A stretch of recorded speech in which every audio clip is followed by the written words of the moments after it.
গরমের দিনে আমের ভর্তা যে কি টেস্ট, জাস্ট ওয়াও। আমাদের সাথে আছে জ্যাং নাজমুন, তার সাথে আছে শাহজালালস, তারপরে আছে ইমন সরকার ইসে ওরফে বান্ধবী, তারপরে আছে আমাদের ইজাজ ছোট ভাই। তো আমরা সবাই মিলে আমের ভর্তা বানাচ্ছি, তো খুব টেস্ট হবে। তো আশা করি আপনারাও খেয়েছেন, না খেলে এসে পড়েন কাশিমপুর, আমাদের সাথে যোগাযোগ করেন। আম আছে অ্যাভেলেবেল, কোনো প্রবলেম নাই, খেতে পারবেন, আমরা খাওয়াবো। যদি তাও না হয় তাহলে বিকাশ নাম্বার দেন, বিকাশে পাঠিয়ে দেব। তো আমরা আছি, কোনো প্যারা নাই, সেল। আমাদের মরিচ ডলা হচ্ছে এখন, তো মরিচটা ডলা হলে আমরা আমটা ডলা দেব। ডলা অলরেডি দিয়ে ফেলেছি। তো এখানেই দেখা যাচ্ছে আমাদের জ্যাং নাজমুল কিছু বলতে চায়, তো আমরা শুনি কি বলে। কি হয়েছিল? ইমনের হলো 3 মাসের পোয়াতি, এলে ইমনের লুপ সামলাইতে পারতাছ না। দেখ মামা কাউন্টটা দেখ, ও মান রাগলে মুয়ে দিবার লইছে। দেখ কত লাগাই লই গেল, এক আমার মুয়ের ভিতরে ঢুকাই লাইছে। আমরা শুনে ফেললাম তার বয়ান। তো তারপরে আমাদের মাঝে চলছে লেবুর পিকনিক।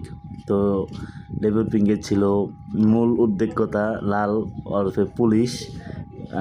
সে লেবুটা চুরি করে আনা হয়েছে। যদি লেবুর মালিক, গাছের মালিক যদি দেখে থাকেন ভিডিওটা, তাহলে কমেন্টে জানাবেন প্লিজ, আপনাকে অনুরোধ করা হলো। আমরা কমেন্টের আশায় থাকবো আপনার। তারপরে কথা হচ্ছে যে সবচেয়ে বড় বিষয় যেটা, যে পুলিশে লেবু চুরি করেছে, এটা কি হয়? পুলিশ হয়ে যদি চুরি করে আজকাল, তাহলে কি যায়? এই জিনিসটা হলো, এই কথাটা হলো না।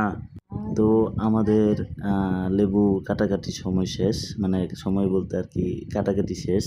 তো আমরা এখন লেবুর পিকনিক বানাতে যাচ্ছি। তো এই যে আমাদের মাঝে এসে পড়েছে লেবুর চাক পিস। এখনও সবগুলো আসে নাই, যেহেতু তো আসতেছে, এই যে আসতেছে, একটু একটু করে উঠতেছে উপরে, বলের উপরে। তো এখান থেকে মোটামুটি সবারই জিভায় পানি এসে পড়ছে। তো সবাই এই মতো খাওয়ার জন্য রেডি অলওয়েজ। তো তো আমাদের লেবু বিছানো শেষ, তারপরে লবণ দিচ্ছি, যেটা মূল, যেটা ছাড়া কোনো কিছু জমে না। লবণ ইজ পারফেক্ট, সব জায়গায় লবণ ছাড়া চলে না, লবণ লাগেই।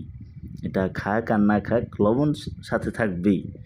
তারপরে এখন আমরা দেব মরিচ, এই কি লাল মরিচের গুঁড়া, যাই হোক, এটা আমরা ছিটিয়ে দেব।